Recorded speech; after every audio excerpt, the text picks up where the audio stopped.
Assalamualaikum warahmatullahi wabarakatuh.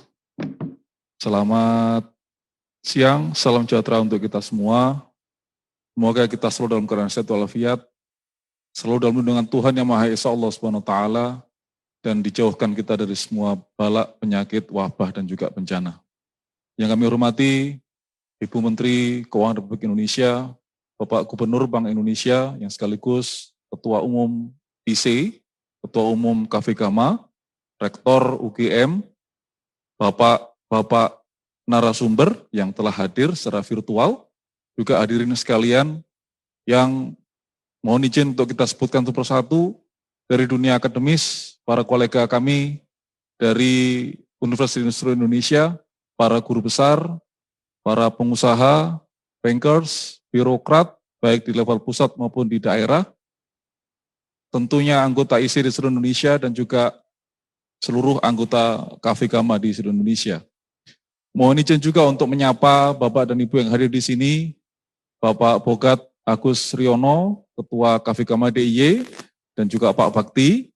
Dari IC DIY ada Pak Rudi Badrudin dan juga Pak Sri Susilo, para panitia, dan juga para tendik profesional FIB UGM yang telah bahu-membahu untuk bekerjasama menyiapkan acara ini dengan sangat baik. Dari apa yang tadi kita dengarkan penjelasan Ibu Menteri yang sangat lengkap, baik menggambarkan masa kini maupun masa yang akan datang, apa yang akan terjadi di 2045 nanti sebagai visi Indonesia Maju, kemudian optimisme yang dibangun oleh Pak Gubernur Bank Indonesia, serta sinergi antar lembaga-lembaga pemerintahan di dalam memulihkan perekonomian akibat dari COVID-19 ini, serta hal-hal lain yang tadi kita dengarkan tentu menjadi sangat relevan apabila hari ini kita mengangkat isu ini. Webinar yang kita selenggarakan pada siang hari ini tentang akselerasi Indonesia Maju melalui penanaman modal dan insentif fiskal.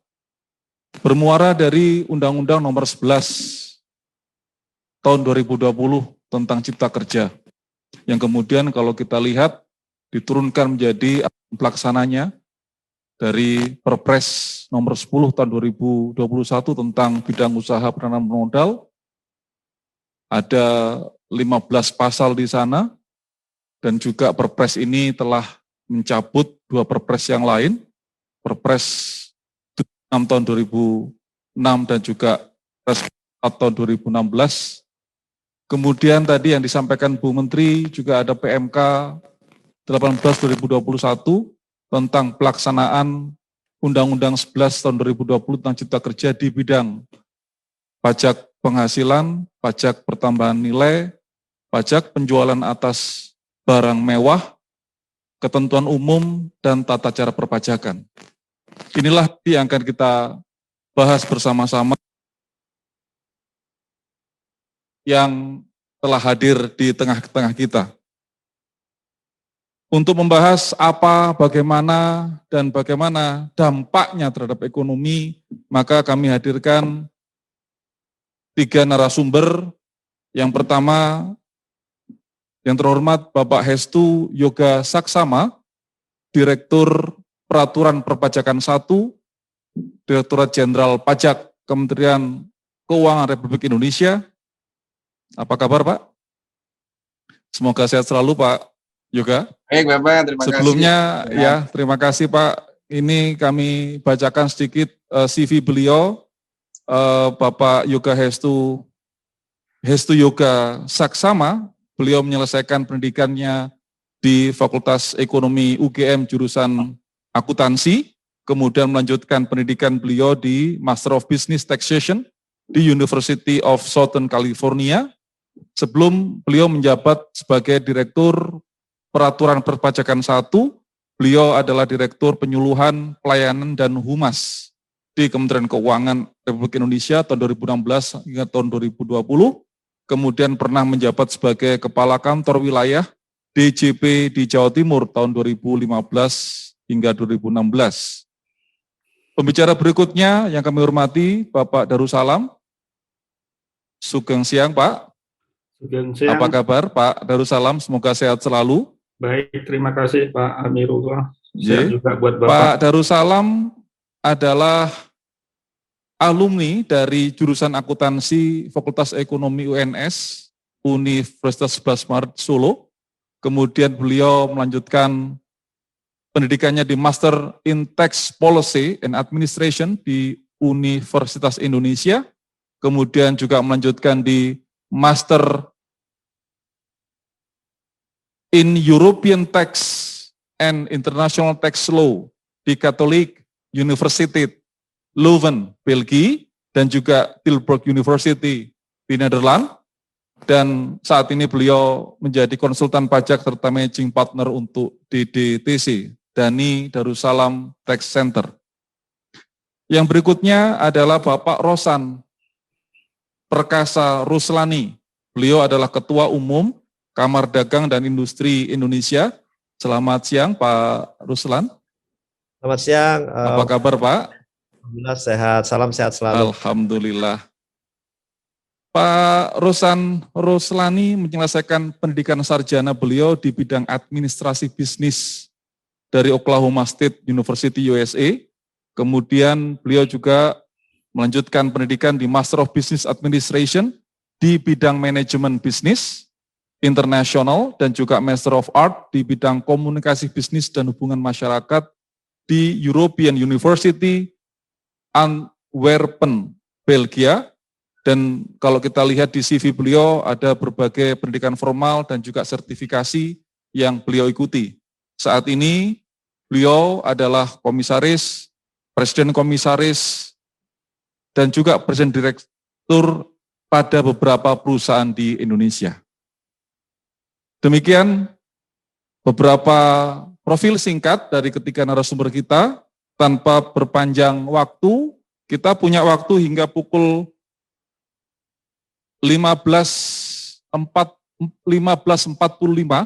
jadi cukup panjang, tapi saya kira nanti ada dua sesi. Sesi pertama pemaparan dari ketiga narasumber, yang berikutnya nanti akan kita lanjutkan dengan sesi tanya jawab.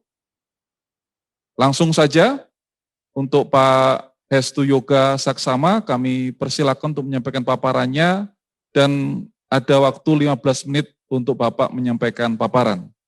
Monggo Pak Hestu Yoga. Baik, terima kasih Pak Amirul.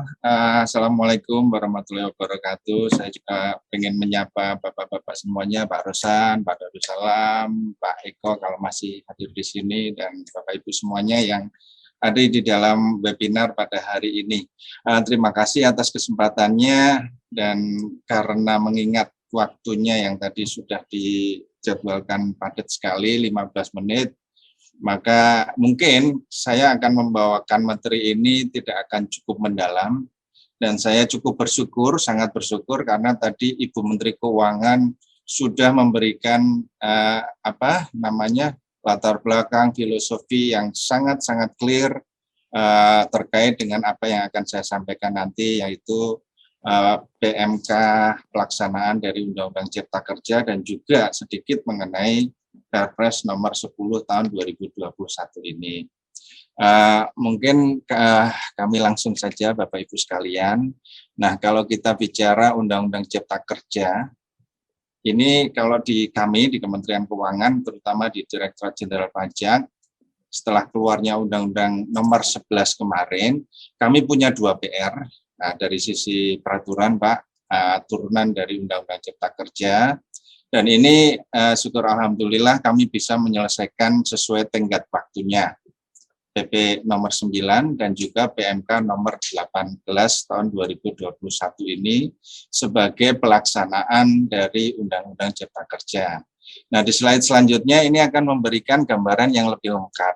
Bapak Ibu sekalian, ini tadi sudah disinggung oleh Ibu Menteri bahwa di dalam kondisi yang tahun kemarin ada 2 kebijakan besar yang diambil oleh pemerintah, yaitu Perpu 1 dan juga Undang-Undang Cipta Kerja.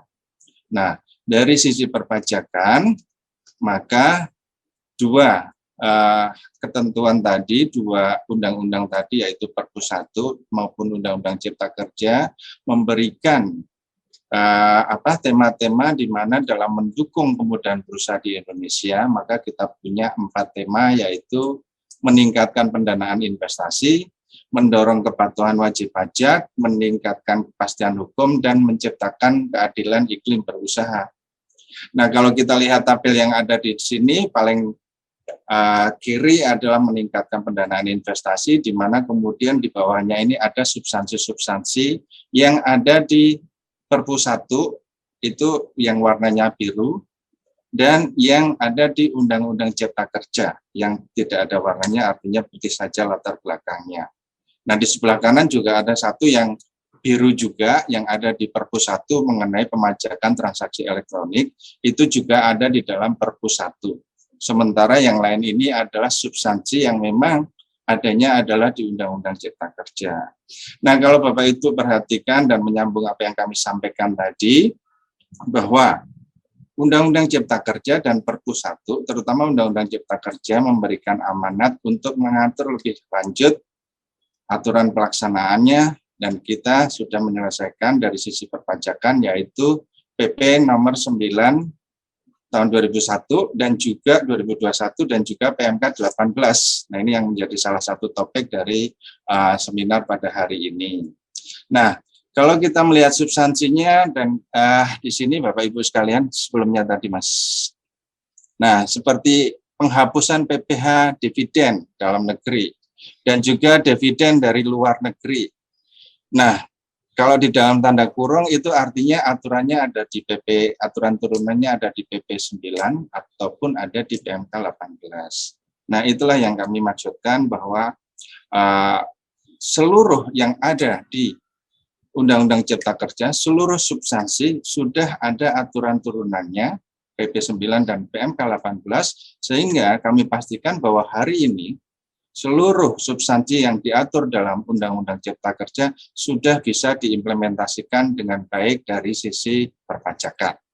Baik itu yang terkait peningkatan pendanaan investasi, mendorong kepatuhan WP, meningkatkan kepastian hukum, maupun menciptakan keadilan berusaha.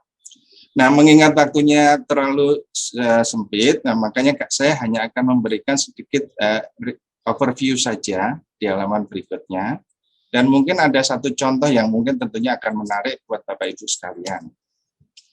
Nah, ini kalau dari sisi Undang-Undang Pajak Penghasilan atau bidang penghasilan, maka materinya adalah penurunan tarif PPh atas penghasilan obligasi sehubungan berupa bunga dan lain-lain, di mana di dalam Undang-Undang Cipta Kerja dikatakan bahwa itu penghasilan bunga obligasi yang diperoleh WP luar negeri akan dikenakan PPh pasal 26 sebesar 10% atau sesuai tarif PPh P3B atau tax rate. Nah, ketentuan umumnya mengatakan itu 20%, tetapi dalam rangka untuk meningkatkan pendanaan di dalam negeri, maka tarifnya menjadi 10% atau diturunkan. Nah, ini sudah ada di dalam PP 9. Walaupun masa berlakunya nanti adalah pada bulan Agustus, 6 bulan setelah PP 9 ini diterbitkan. Kenapa? Karena memang kita juga sedang melihat bagaimana dengan bunga obligasi yang diterima oleh WP dalam negeri. Karena kalau ini ada di dalam negeri 20%, di sini 10%, nah ini mungkin akan menimbulkan distorsi di situ. Tetapi kami belum sampai pada suatu kesimpulan seberapa besar nanti bunga obligasi yang akan diterima oleh wajib pajak dalam negeri ini akan dikenakan pajak. Tidak harus sama dengan yang dari luar negeri. Nah, kemudian yang lain-lain seperti persyaratan subjek pajak orang pribadi, kriteria keahlian tertentu, itu semua juga sudah ada di pengaturannya di PMK 18.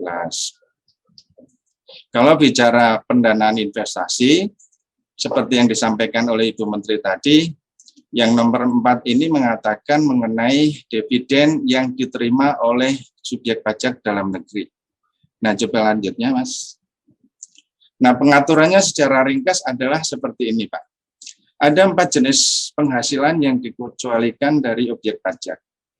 Yang pertama, dividen dalam negeri. Kalau orang pribadi memiliki saham di Indonesia dan kemudian mendapatkan dividen, maka dividen itu tidak akan dikenakan pajak, tapi syaratnya memang di-hold di Indonesia di bidang investasi, diinvestasikan di dalam negeri pada bidang-bidang tertentu selama jangka waktu tertentu. Nah, itu sudah kita implementasikan di PMK 18. Nah, kalau untuk WP Badan itu harus tidak ada syarat apapun.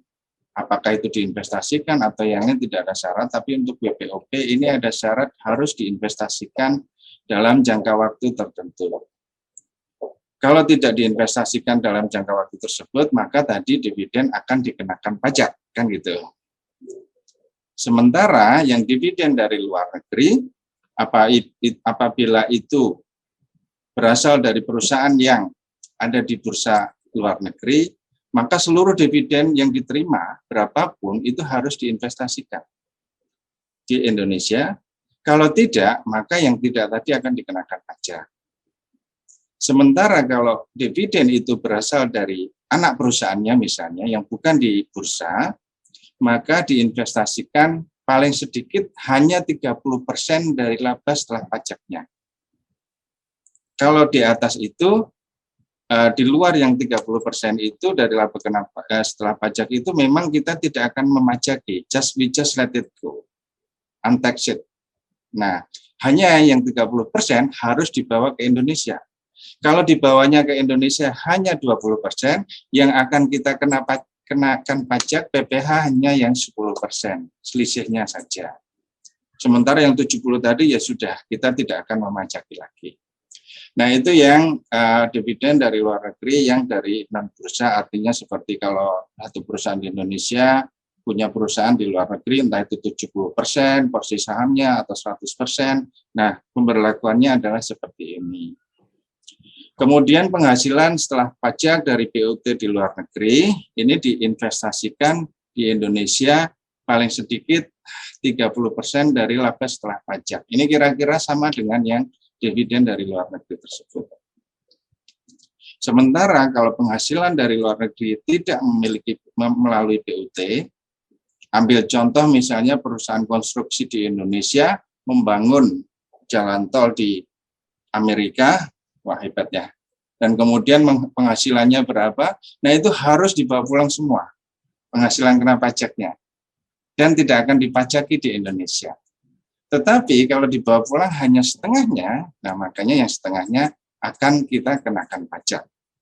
Nah, ini ceritanya kira-kira seperti itu, terkait dengan tadi bahwa di dalam substansi Undang-Undang Cipta Kerja kita ingin meningkatkan pendanaan investasi di Indonesia.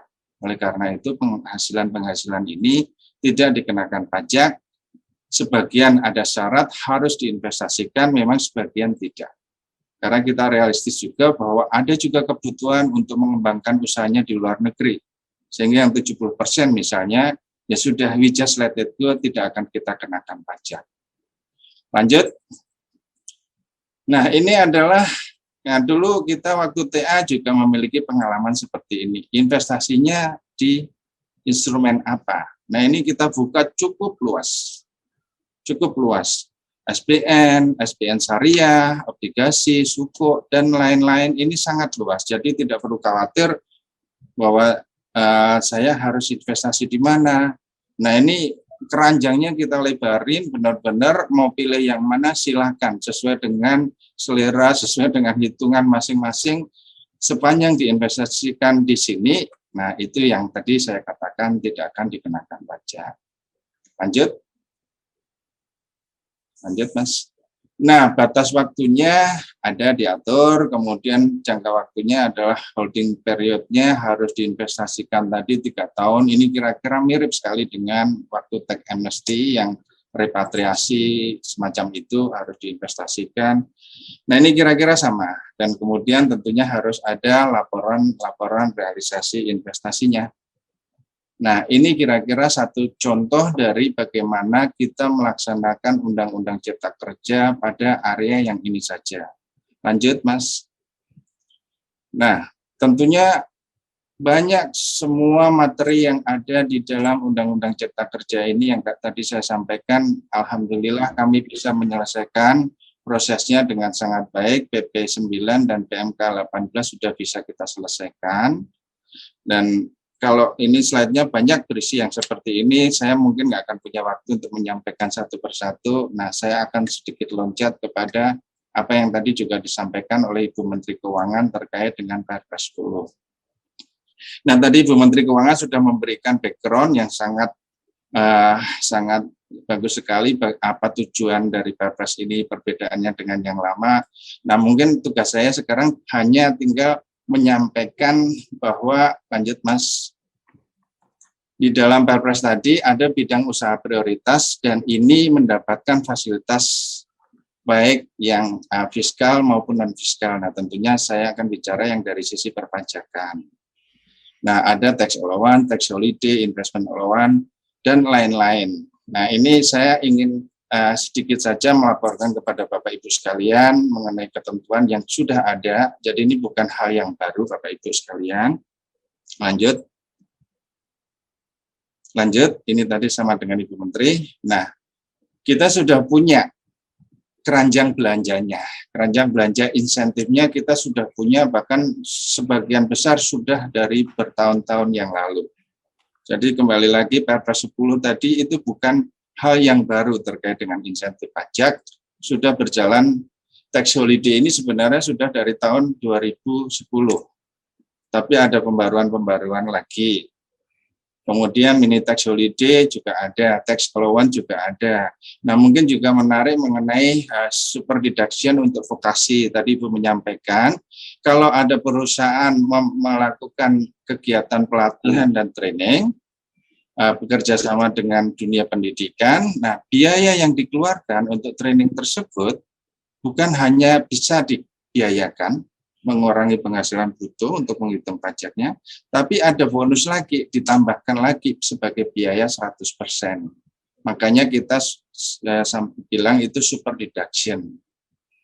Nah, sedangkan untuk lead bank, kalau perusahaan itu bekerja sama dengan universitas atau lembaga ilmu pengetahuan, melakukan lead bank dan mengeluarkan biaya itu tidak hanya 100% boleh dibiayakan, ada tambahan 100% lagi sebagai super deduction, ada lagi super deduction-nya, karena bisa ditambahkan lagi 100%-nya lagi sebagai biaya, tetapi dengan syarat-syarat. Misalnya, bahwa lead bank-nya sudah menghasilkan paten di dalam negeri.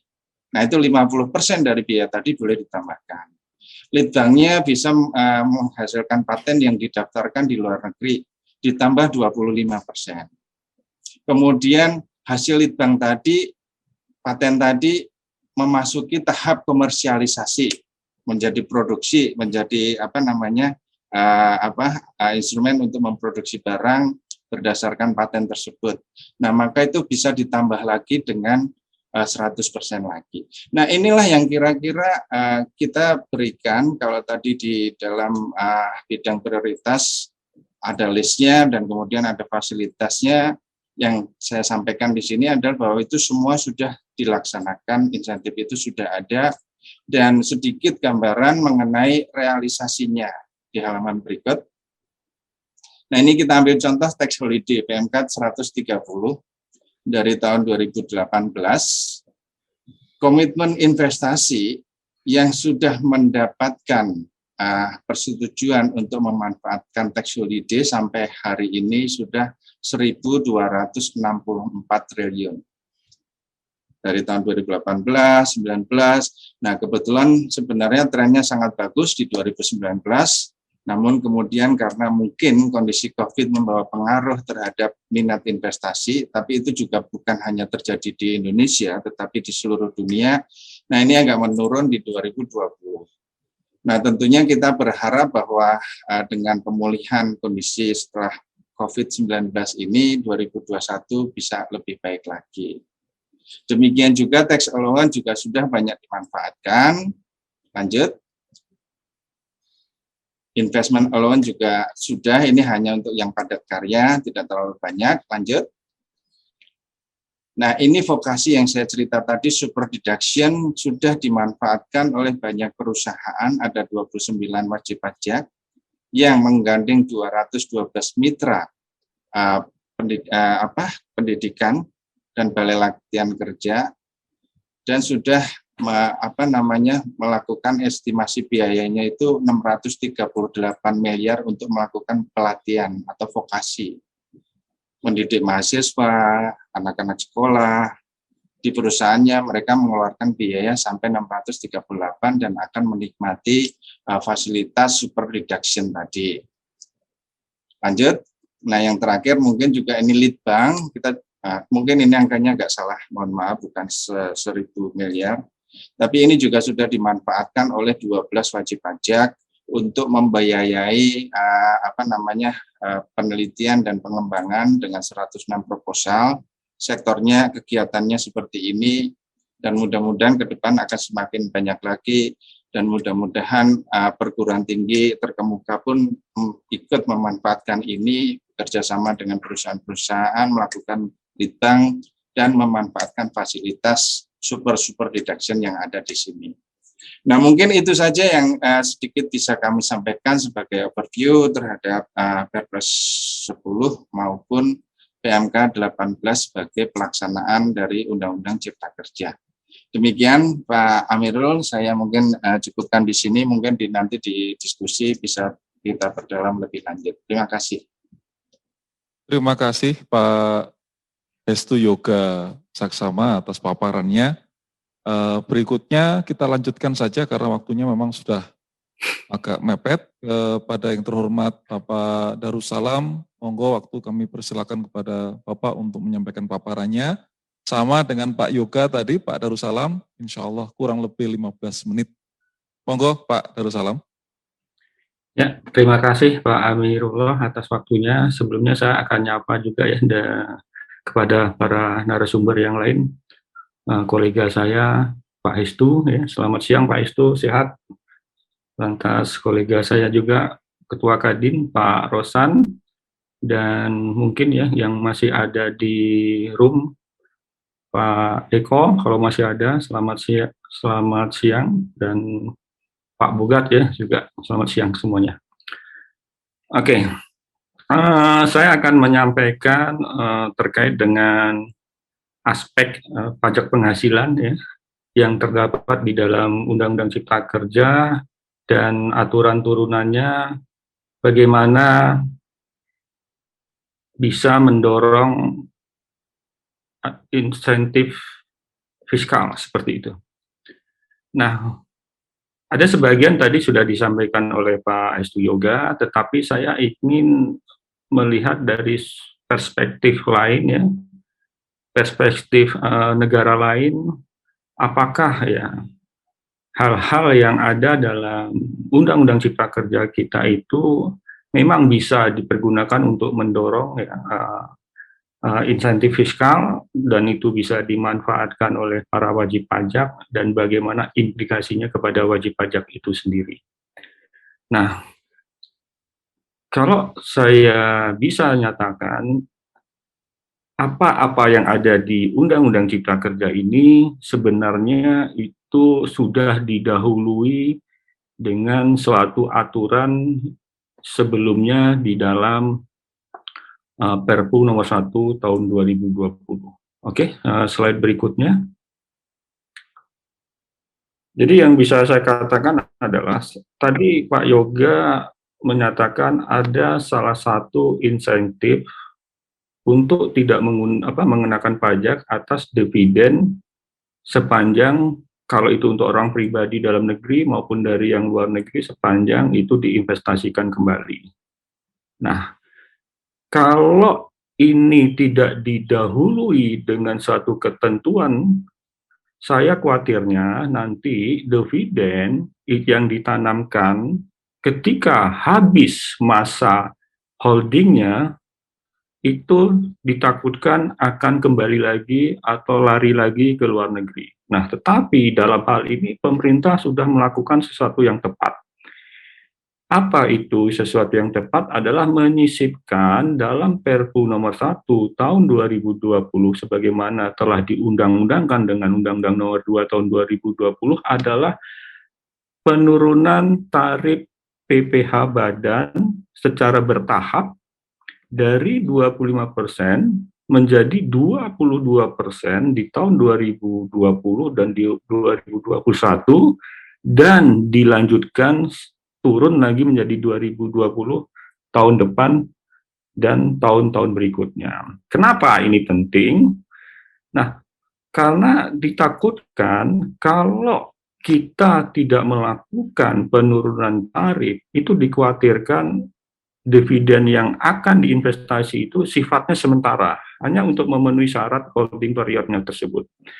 Hal ini pun sebenarnya dilakukan oleh Amerika Serikat ya di tahun 2017 pada saat Trump menjadi presiden dalam rangka untuk memberikan fasilitas perusahaan multinasional Amerika yang menyebar di seluruh dunia di banyak negara untuk pulang kampung di Amerika, kembali ke Amerika, yaitu salah satunya pemberian insentif penurunan tarif dari 35% saat itu menjadi 21%. Untuk apa? Ya untuk menjaga ketika mereka sudah masuk ke negara mereka, mereka nggak akan kemana-mana lagi. Nah, inilah yang saya anggap dan inilah kerja cerdas dari pemerintah, memberikan basic dasarnya dulu ya, sebelum pemberian fasilitas pembebasan dividen itu tidak dikenain pajak atau dikecualikan untuk tidak dikenain pajak. Basicnya adalah bagaimana PPh badan itu tarifnya sudah diturunkan dulu. Oke, jadi ini yang menarik dan ini menjadi dasar untuk insentif-insentif lain yang ada di Undang-Undang Cipta Kerja dan di ketentuan turunannya. Oke, slide berikutnya. Nah, salah satu hal yang menarik ya dalam Undang-Undang Cipta Kerja dan dalam aturan turunannya terkait dengan sesuatu yang baru di Indonesia ya. Terkait dengan isu pajak yaitu adalah masalah rejim ekspatriat ya. Sebelumnya kita tidak mengenal dalam konteks sistem pajak Indonesia terkait dengan rejim ekspatriat. Nah, tentunya teman-teman semua, para partisipasi dalam webinar siang ini tentu bertanya-tanya, kenapa sih ada insentif khusus bagi warga negara asing yang telah menjadi subjek pajak dalam negeri Indonesia yang mempunyai talenta tersendiri, dalam hal ini kalimat katanya adalah berkeahlian tertentu, itu diberikan insentifnya. Tetapi saya sebelum masuk insentif dalam bentuk apa, saya ingin menyampaikan bahwa dalam konteks sistem perpajakan di Indonesia itu ada perbedaan perlakuan perpajakan antara subjek pajak dalam negeri dan subjek pajak luar negeri seperti itu. Ada 4 perbedaan dasar. Kalau subjek pajak dalam negeri itu akan dikenakan berbasiskan penghasilan dari yang bersumber di Indonesia maupun yang bersumber di luar Indonesia. Sedangkan bagi subjek pajak luar negeri, dia hanya dikenakan atas basis penghasilan yang bersumber di Indonesia. Subjek pajak dalam negeri itu dikenakan dengan tarif progresif. Sekarang flat sebesar 25%, kalau itu badan. Sementara kalau subjek pajak luar negeri itu dikenakan dengan tarif proporsional bersifat final. Nah, secara administrasi, kalau subjek pajak dalam negeri itu harus melaporkan dengan atau melalui SPT. Sedangkan subjek pajak luar negeri tidak perlu melakukan pelaporan SPT karena secara administrasi dia sudah terkena ketika dilakukan pemotongan atau pemungutan. Nah, di mana sekarang konteksnya terkait dengan sistem pajak Indonesia yang baru terkait dengan Undang-Undang Cipta Kerja adalah andai kata warga negara asing ya dalam rejim ekspatriat versi Indonesia ini, ketika dia menjadi subjek pajak dalam negeri dan memenuhi kualifikasi tertentu berdasarkan PMK 18 tahun 2021 ini, dia diberikan fasilitas hanya dikenakan pajak atas basis yang bersumber di Indonesia saja. Jadi ada perbedaan ya, kalau subjek pajak dalam negeri yang tadi saya sampaikan pada umumnya itu dikenakan atas penghasilan sumber Indonesia maupun sumber luar negeri, tetapi untuk WNA yang berkeahlian khusus atau tertentu ini selama 4 tahun sejak pertama kali dia menjadi atau berstatus menjadi subjek pajak dalam negeri, itu diberikan fasilitas berupa hanya pengenakan atas sumber penghasilannya di Indonesia. Nah, kalau saya bandingkan rejim ekspatriat ini di negara lain, misalnya di Spanyol, itu di Spanyol itu rejimnya itu diberikan kepada warga negara asing yang bertalenta pemain sepak bola tahun 2005. Makanya nggak aneh kan, setelah adanya rejim ekspatriat untuk para talenta sepak bola, Liga Spanyol ini nggak kalah kelas ya dengan Liga Inggris, Liga Italia pada saat itu. Nah, apa yang diberikan oleh otoritas pajak Spanyol kepada para talenta itu adalah tarifnya flat untuk mereka, orang pribadi atau talenta sepak bola, dan hanya dikenakan atas penghasilan yang bersumber di Spanyol. Nah, mungkin ini bisa sekedar usul dengan Pak Yoga, ada nggak kemungkinan ini ada penambahan atau revisi terkait dengan PMK 18 untuk menambahkan kriteria berkeahlian tertentu itu untuk sepak bola supaya sepak bola kita maju, Pak ya. Di Jogja itu kan ada PSIM, DIY ada PS Sleman ya. Nanti para sepak bola itu untuk berdatangan ke Indonesia. Seperti itu. Nah, mungkin ada juga pandangan lain yang menarik nih di negara tetangga kita, dan mungkin ini bisa menjadi pertimbangan bagi teman-teman di otoritas pajak untuk bisa menambah berkeahlian tertentu. Itu kita contoh seperti di Malaysia itu, dia ada rejim ekspatriat tetapi ditujukan kepada warga negara Malaysia yang berada di luar negeri, itu ditarik untuk pulang kampung ke Malaysia gitu ya. Nah, ini kan menarik nih. Saya yakin banyak orang Indonesia yang punya keahlian di luar negeri belum mau pulang, tetapi mudah-mudahan kalau memang ada keinginan untuk menambah fasilitas buat mereka untuk datang pulang, kita bisa meniru di Malaysia. Di Malaysia itu dikasih tarif flat 15% bagi para talenta-talenta mereka yang mau kembali ke Indonesia, dan ketika datang ke Malaysia semua barang bawaannya itu dibebaskan dari bea masuk dan sebagainya seperti itu. Ini contoh yang bisa menjadi ke depan ya kita untuk bagaimana untuk memikirkan ini sehingga SDM unggul itu baik warga negara asing ataupun baik warga negara Indonesia yang masih berada di luar negeri yang mempunyai status subjek pajak luar negeri dapat berbondong-bondong masuk ke Indonesia.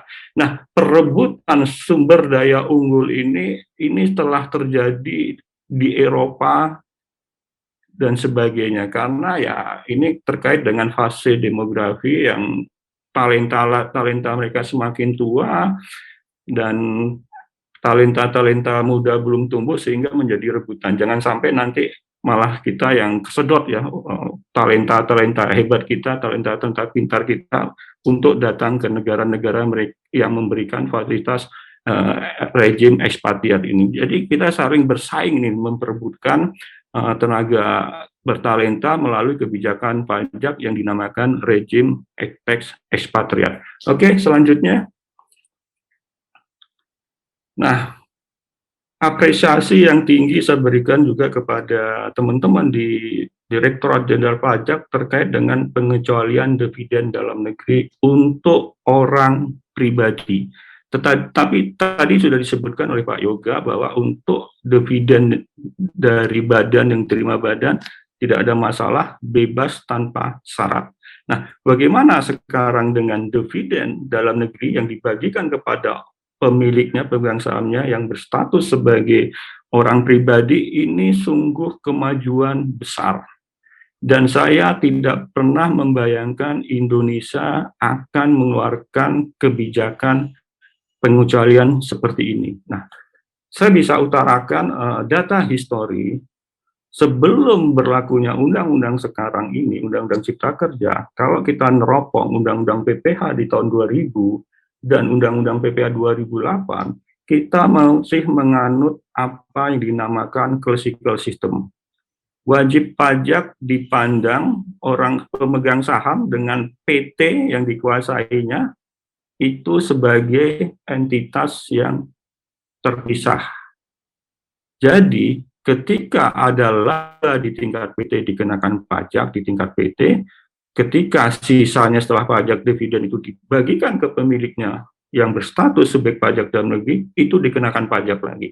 Terkait dengan PPH tahun 2000, tarif efektif pajak kita, yaitu penggabungan dari pengenaan dalam konteks PT-nya dan ketika dibagikan kepada pemiliknya orang pribadi, sama-sama dikenakan pajak, tarif efektif kita itu adalah 54,5%. Bayangkan ya, saya misalnya membuat satu perusahaan, laba net income-nya 100, dulu kena tarif 30%, sisanya ada 70 dividen, itu dibagikan lagi kepada saya akan terkena tarif progresif sebesar 35%, angkanya di sini sudah ketemu 24,5, jadi saya akan kena pajak atas penghasilan yang saya 100, itu di level perusahaan sebesar 30, di level saya ketika dibagikan sebagai dividen kena 24,5, saya atas penghasilan 100 itu dikenai pajak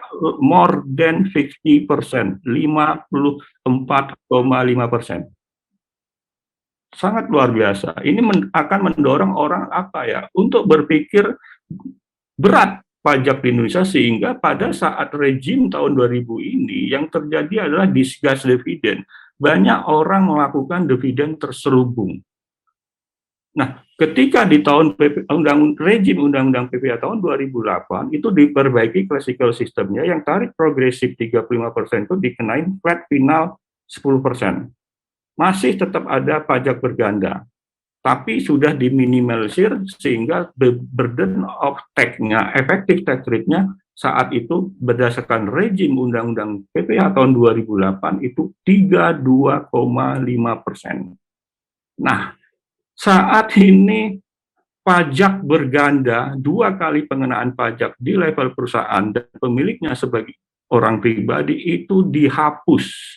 Sehingga yang terjadi berdasarkan Undang-Undang Cipta Kerja itu akan dikenakan pajak sekali saja di level perusahaannya. Ketika dibagi kepada pemiliknya yang berstatus sebagai subjek pajak orang pribadi, tentunya dengan syarat yang tadi disampaikan oleh Pak Yoga, tidak kena pajak. Sehingga efektif rate sekarang itu dengan tahun 2020 dan 2021 itu 22%. Nanti tahun depan 23 ketika turun menjadi 20%, efektif rate-nya 20%. Dan sekarang kita sudah kompetitif dengan negara Singapura yang menggunakan sistem yang sama seperti kita. Istilahnya adalah one tier system.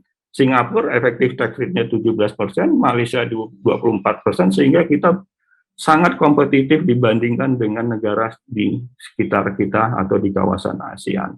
Dan ini juga akan menghapus yang namanya kita kenal kalau dalam dunia praktisi perpajakan itu menghapus yang namanya dividen terselubung. Mudah-mudahan besok tidak ada lagi dividen terselubung karena sekarang sudah diberikan pembebasan.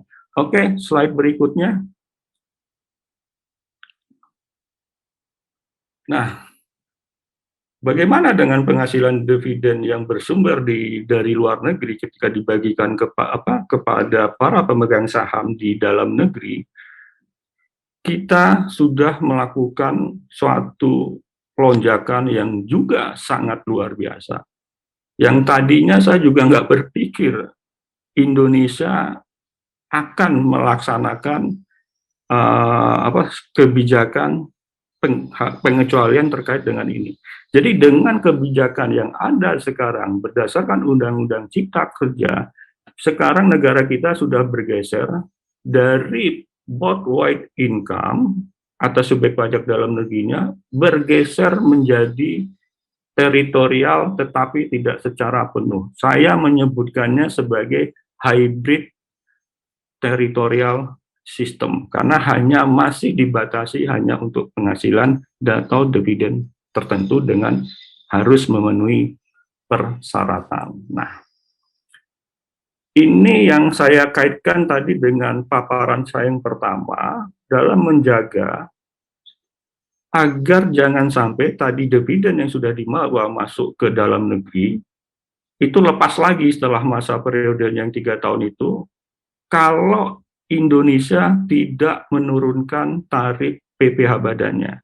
Makanya saya bilang, sebelum kita melakukan pengecualian atau pembebasan dividen luar negeri ini, itu persyaratannya harus PPh badan itu diturunkan. Kasus Amerika juga begitu, dari 35 menjadi 21%. Kita dari 25 akan menjadi 20% di tahun berikutnya, tahun 2023 seperti itu. Nah, apa yang diharapkan dengan kebijakan seperti ini? Kalau kebijakan ini tidak diambil, akan terjadi ya para pemilik perusahaan di luar negeri itu tidak akan pernah mau untuk mendistribusikan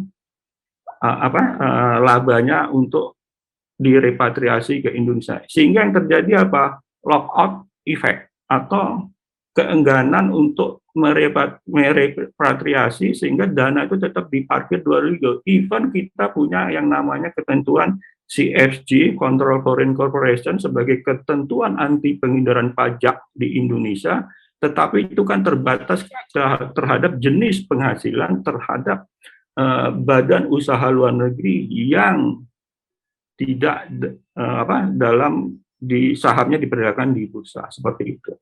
Nah, tetapi dengan kebijakan yang ada sekarang ini, mudah-mudahan ya banyak para pemegang saham yang mempunyai perusahaan di luar negeri untuk mau merepatriasi dividennya, yang mudah-mudahan hasilnya lebih dari apa yang pernah kita lakukan melalui tax amnesty.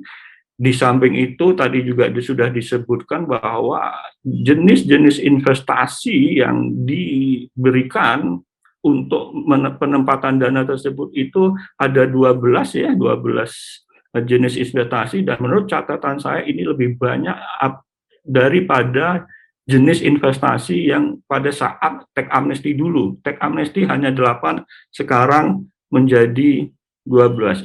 Ini patut kita apresiasi juga kebijakan pengecualian dividen dari bentuk usaha luar negeri yang akan dikembalikan atau dibawa pulang ke Indonesia.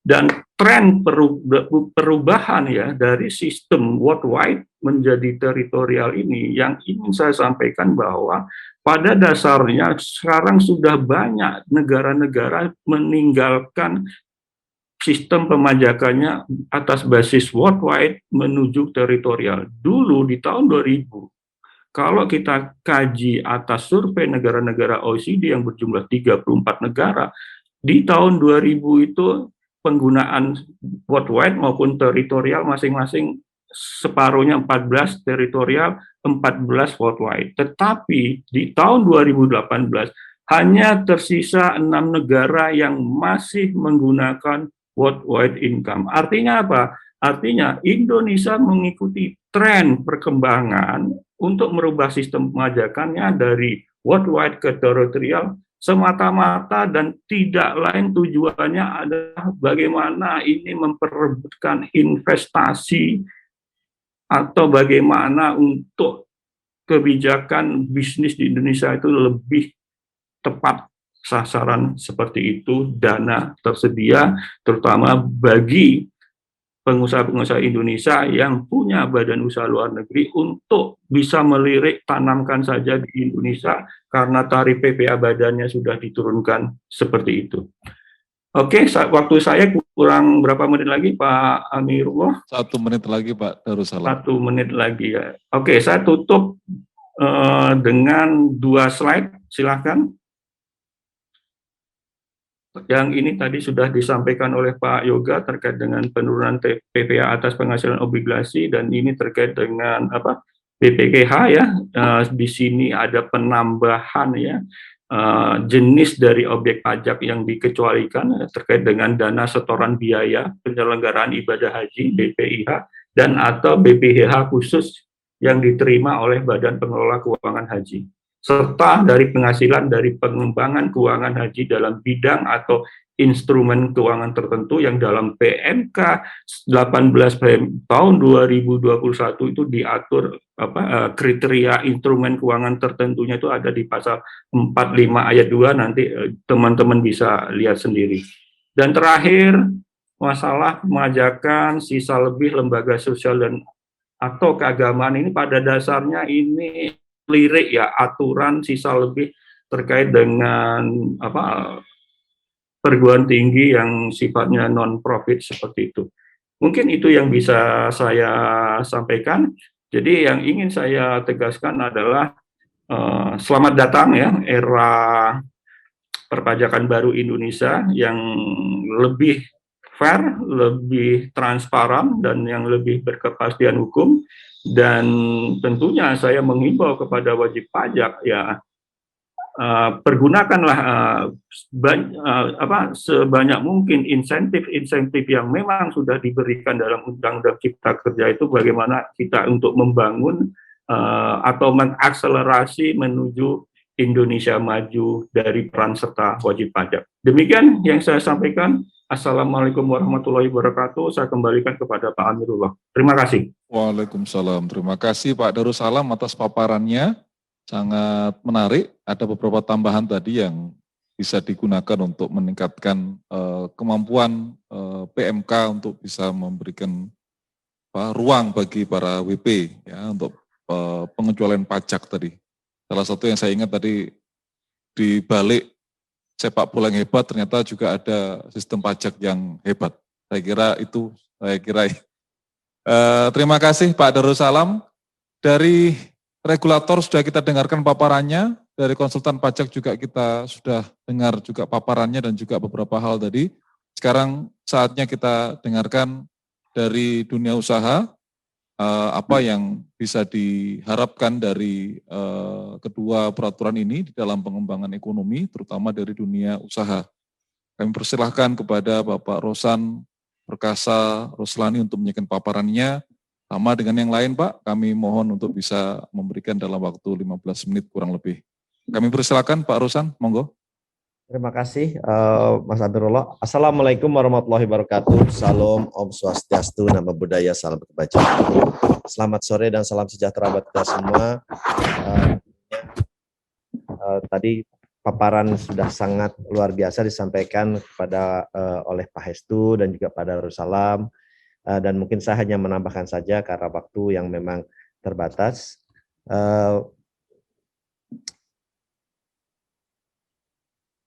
Izinkanlah saya mungkin ada share beberapa slide terlebih dahulu. Yang pertama ini saya ingin menumbuhkan rasa optimisme dulu terlebih dahulu, karena kalau kita lihat ini berdasarkan sources dari IMF, bahwa kalau kita lihat pertumbuhan perekonomian yang berkontraksi di 2020, kita lihat dengan begitu banyaknya merah dari hampir seluruh dunia yang disebabkan oleh COVID-19. Tetapi pada 2021 ini kita lihat hampir semuanya sudah hijau. Nah, termasuk Indonesia, hijaunya ada yang hijau sekali, dan Indonesia termasuk di dalam range yang tahun 2021 pertumbuhannya antara 3-6%, dan ini inline dengan yang pemerintah sampaikan antara 4,3 sampai 5,3%. Jadi ini adalah prediksinya, dan insya Allah, dan kita meyakini di tahun 2021 ini pertumbuhan perekonomian akan menjadi jauh lebih baik dibandingkan tahun 2021.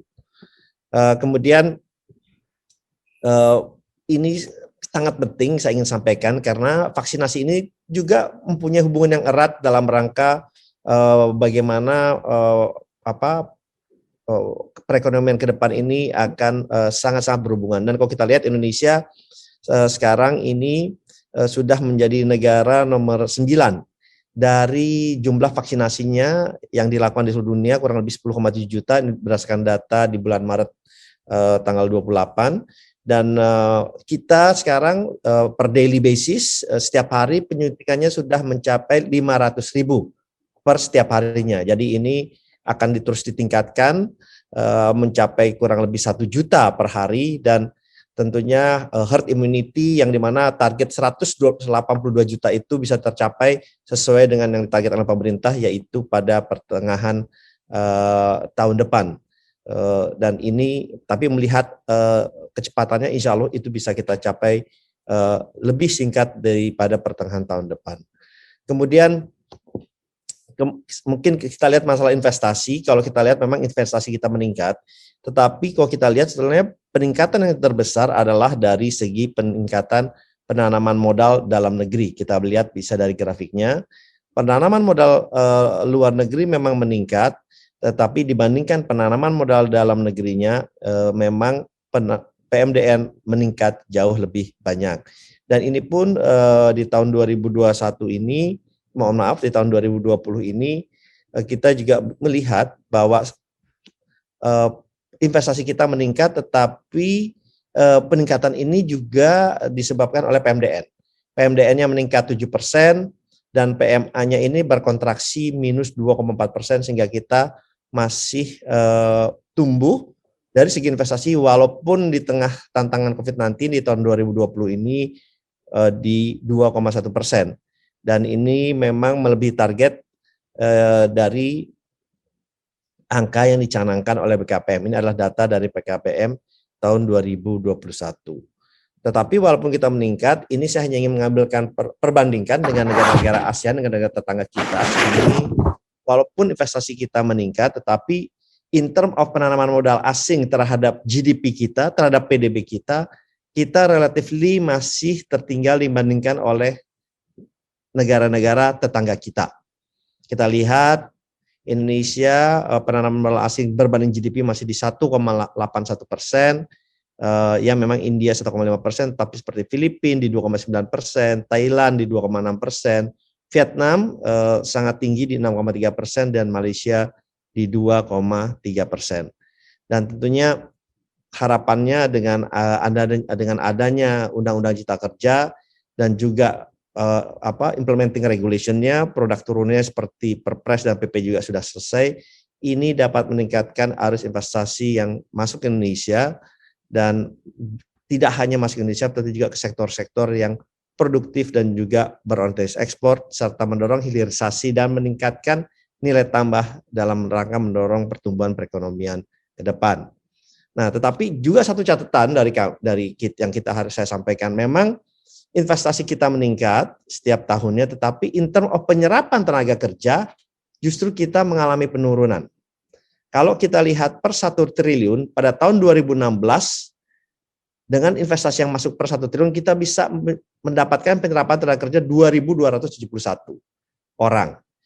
Namun di 2019 ini per 1 triliun penyerapan tenaga kerjanya turun cukup signifikan, hanya 1.276 orang. Padahal tantangan utama kita adalah bagaimana kita bisa terus menciptakan lapangan pekerjaan ini dengan investasi, baik investasi lokal maupun investasi asing yang masuk ke Indonesia.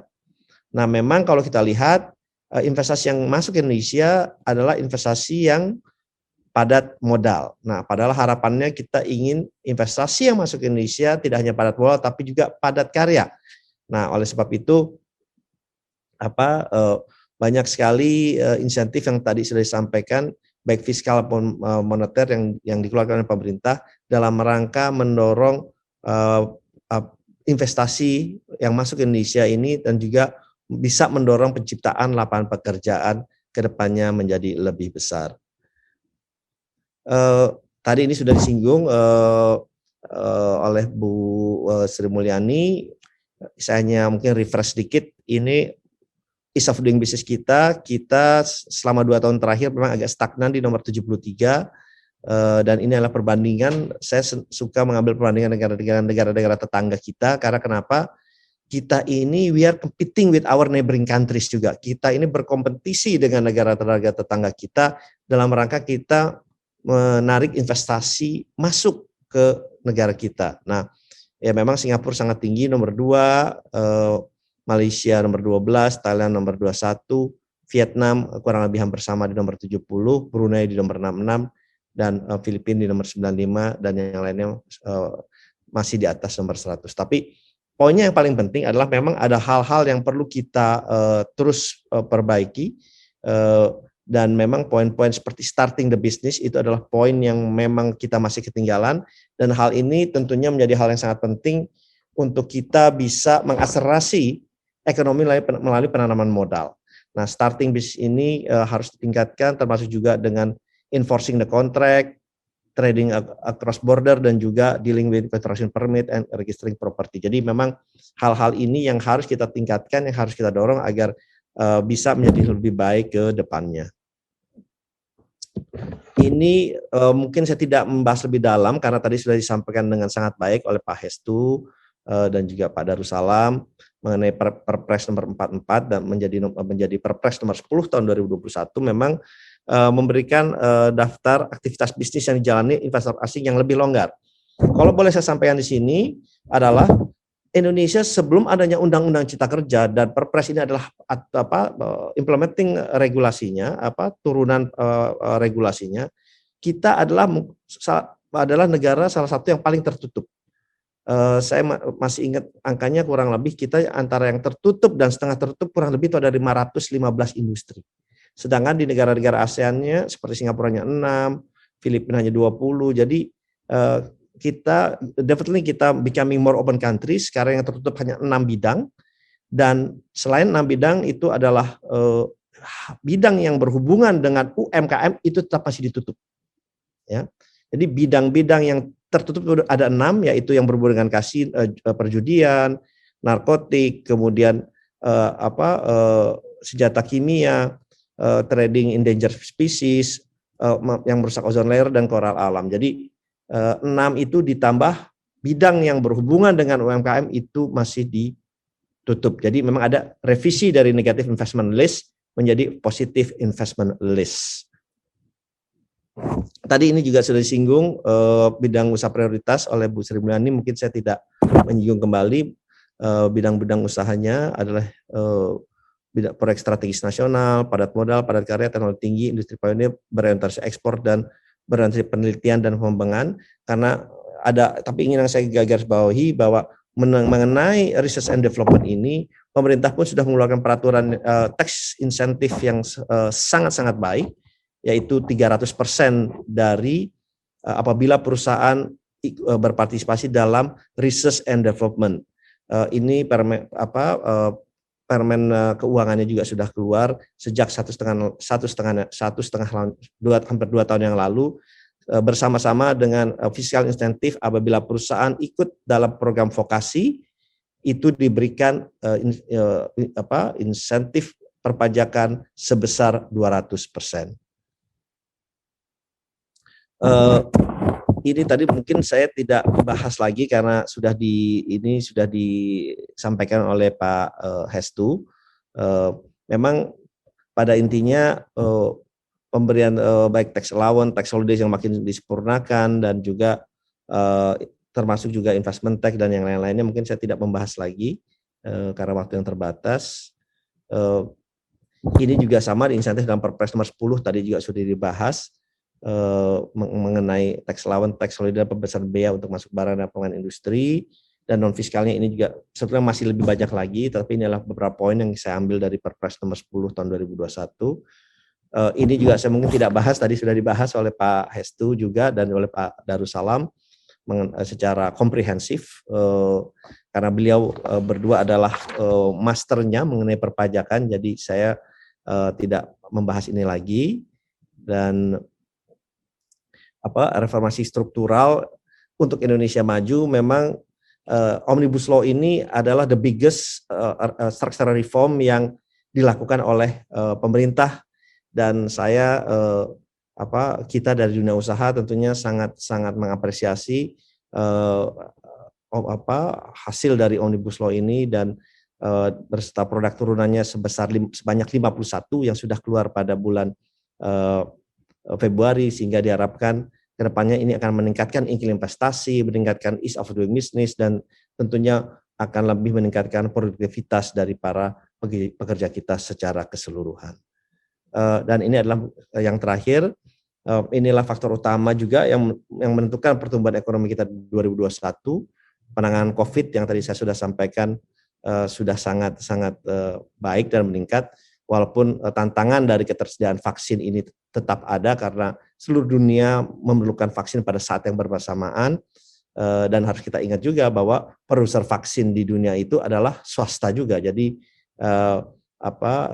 beberapa hal yang kita juga harus menegosiasikan dan juga melakukan lobby secara ketat. Omnibus Law tadi saya sudah sampaikan, ini juga tentunya akan bersama-sama dengan vaksin ini akan mengurangi, terutama dengan vaksin, ketidakpastian yang ada disebabkan oleh COVID-19 ini, sehingga ini akan membuat orang berani bermobilitas, berani orang untuk meningkatkan spendingnya, meningkatkan konsumsinya, yang dimana konsumsi itu kita ketahui kontribusinya kurang lebih 56-57% dari perekonomian kita, akan sangat-sangat membantu untuk kita bisa bergerak ke depannya. Dukungan ekspansi fiskal juga sudah sangat luar biasa dari Bu Menteri Keuangan, dan juga program PEN tadi sudah disampaikan tahun ini adalah 699 triliun, dan kalau kita lihat sebenarnya ini adalah peningkatan dibandingkan dengan stimulus program PEN pada tahun sebelumnya yang penyerapannya kurang lebih hampir 570 triliun. Jadi ini juga adalah peningkatan yang signifikan karena kita melihat faktor ketidakpastian itu masih tinggi, dan pemerintah ingin memastikan terutama usaha kecil menengah itu tidak hanya bisa bertahan tapi terus bisa berkembang, dan didorong untuk melakukan kolaborasi dan sinergi dengan banyak perusahaan, baik terutama adalah perusahaan-perusahaan besar, dengan diberikan insentif-insentif secara tertumbuhan. Dan untuk pertumbuhan ekonomi global tentunya ini akan, seperti saya sampaikan di awal, pertumbuhan ekonomi global insya Allah akan baik pada tahun 2001, dan tentunya ini akan meningkatkan kembali dan menjadi faktor yang positif dalam rangka kita meningkatkan perdagangan dan juga investasi Indonesia ke depannya. Mungkin itu yang bisa saya sampaikan. Terima kasih. Wassalamualaikum warahmatullahi wabarakatuh.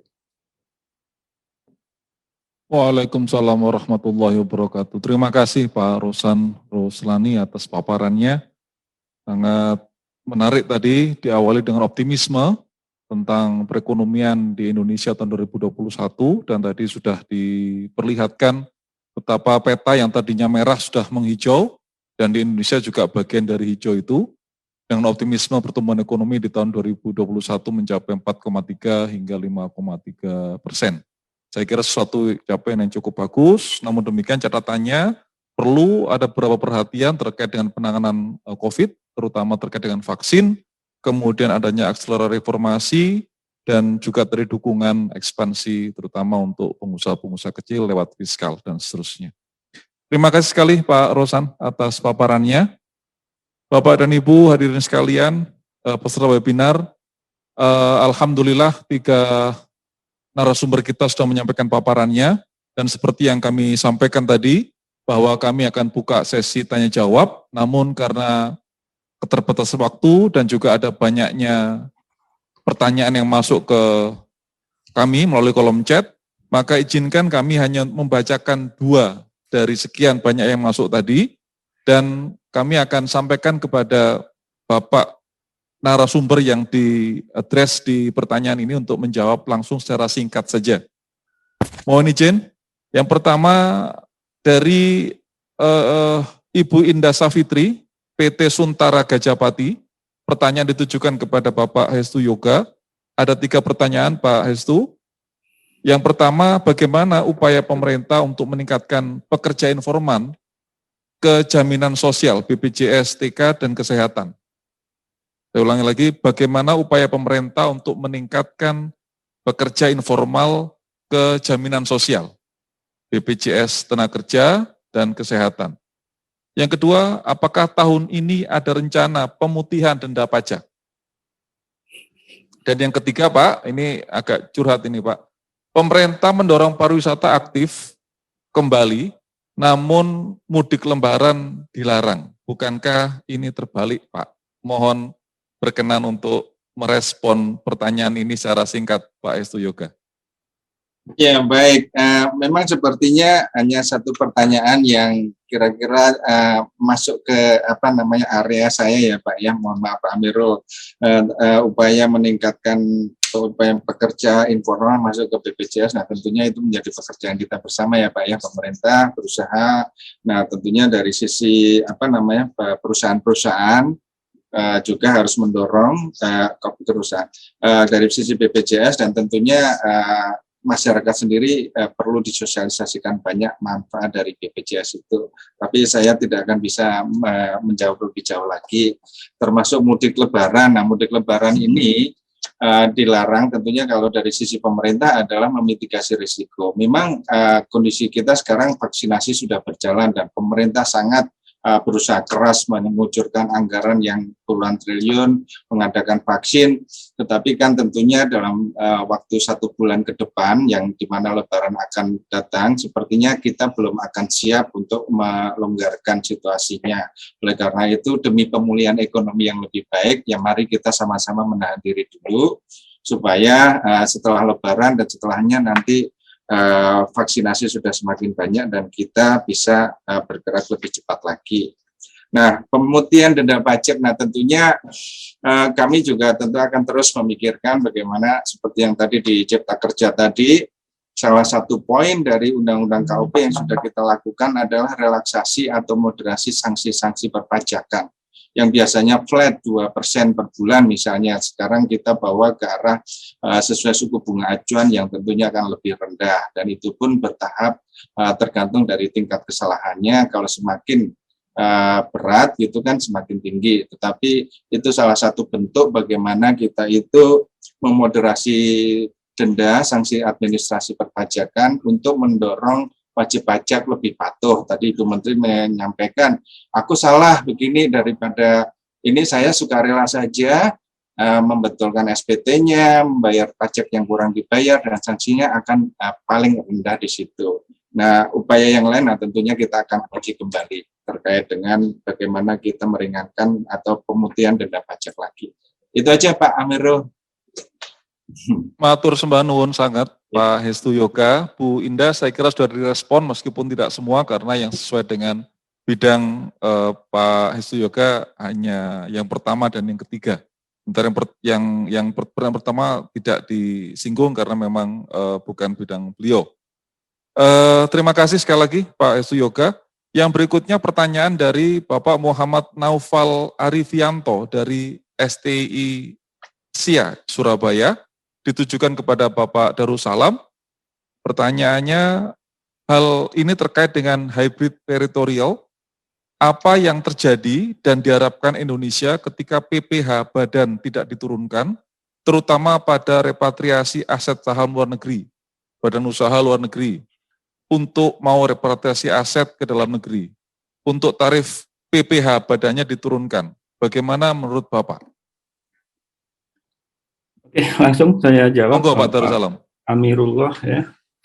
Pertama terkait dengan isu penurunan PPh badan tersebut ya.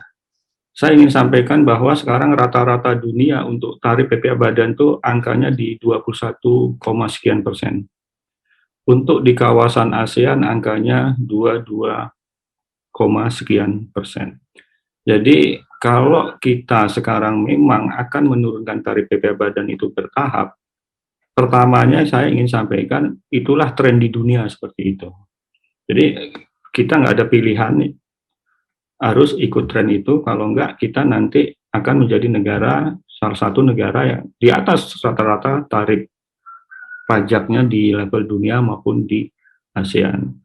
Kedua, seperti yang saya sampaikan, syarat untuk dividen luar negeri mau repatriasi ke Indonesia dan agar mereka seterusnya setelah masa holdingnya, periodnya itu selesai, tetap untuk diputarkan kembali di Indonesia, pilihannya adalah bagaimana kita membuat tarif PPh badan kita itu lebih menarik dibandingkan negara lain atau negara tetangga kita gitu, sehingga mereka ada pilihan kalau memang tarif di Indonesia itu lebih rendah, lebih murah ya, kenapa saya harus pergi ke negara lain seperti itu. Jadi tapi ini pun nanti tergantung dari sistem pajak yang dianut oleh negara si penerima investasi sebagai negara sumber penghasilan. Itu nanti kasusnya akan berbeda-beda, apakah dia teritorial atau worldwide seperti itu.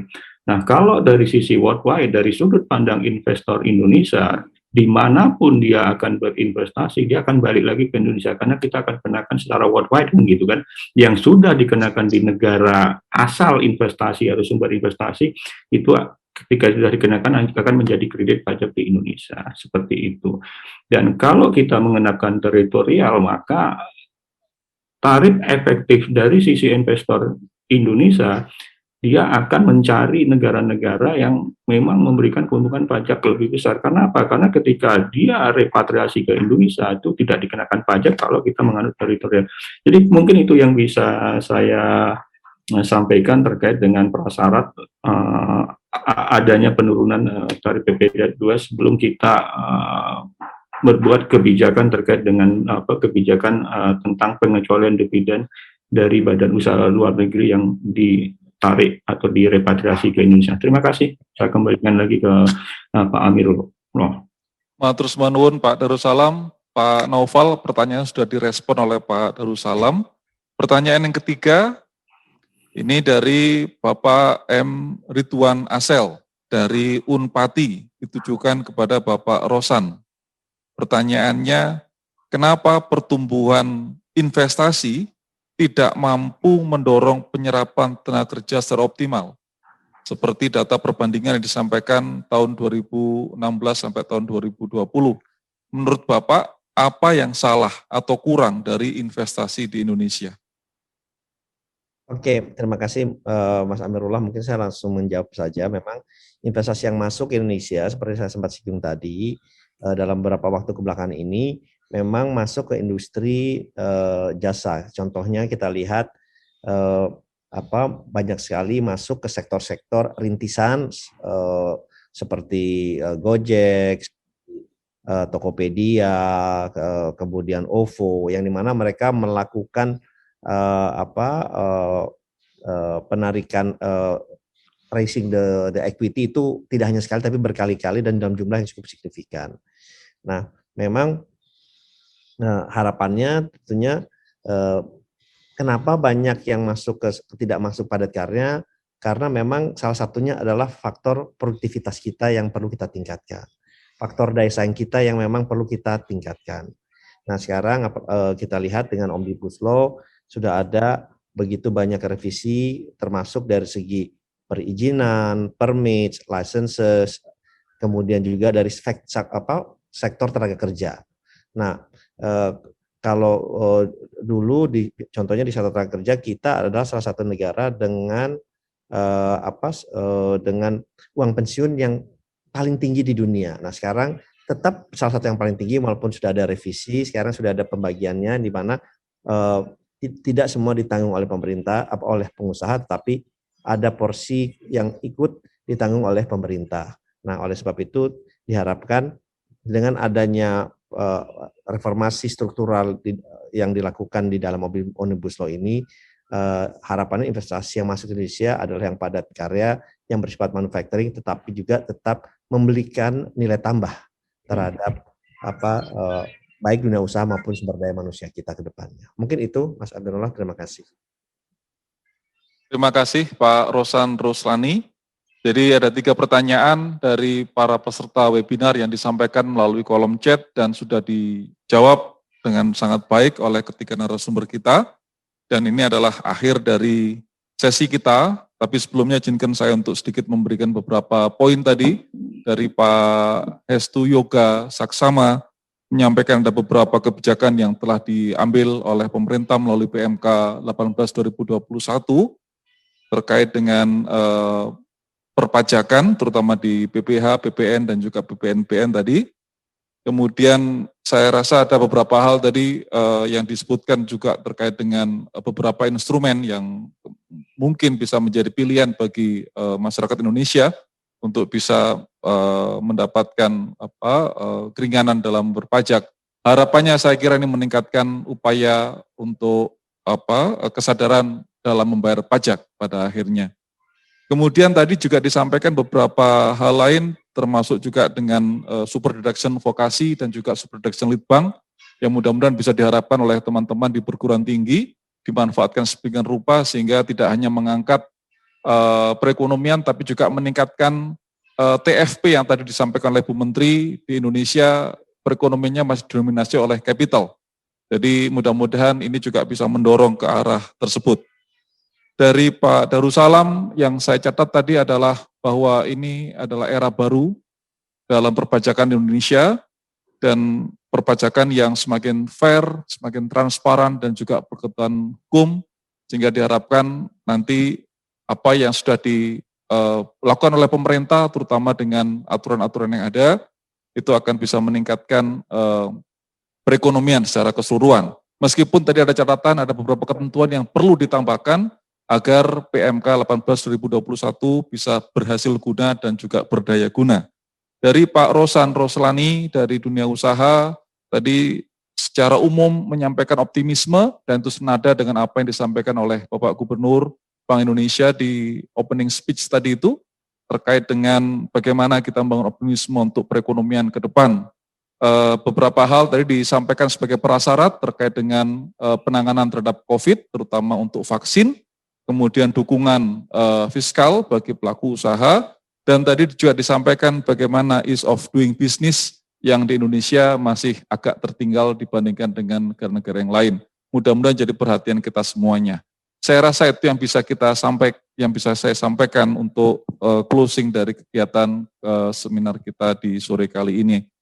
Sudah banyak upaya yang dilakukan, sudah banyak ikhtiar yang kita laksanakan, dan tentunya sudah banyak pula kebijakan yang disusun oleh pemerintah, tinggal sekarang bagaimana kita memohon kepada Tuhan dan melaksanakannya dengan penuh tanggung jawab dan disiplin, agar apa yang sudah kita rencanakan mendapat ijabah dari Tuhan, dan kemudian kita bisa melaksanakan dengan sebaik-baiknya dan mencapai apa yang direncanakan. Semoga paparan ini menjadi amal jariah Bapak-bapak sekalian, para narasumber, Pak Hestu, Pak Darussalam, dan juga Pak Roslan, untuk menjadi amal jariah yang tak terputus, karena ini adalah hal-hal yang baik dan bermanfaat untuk kita semua. Mohon maaf apabila ada yang kurang berkenan di dalam kami memandu acara ini, semoga ada manfaatnya, dan sebelum saya akhiri, kita berikan aplaus dulu kepada ketiga narasumber kita. Terima kasih. Demikian yang bisa kita sampaikan. Sekali lagi terima kasih Pak Hestu Yoga, Pak Darussalam, dan juga Pak Rosan Roslani. Semoga sehat selalu dan sukses selalu. Wallahul muwaffiq ila aqwamit thoriq. Wassalamualaikum warahmatullahi wabarakatuh. Terima kasih. Saya kembalikan lagi kepada MC.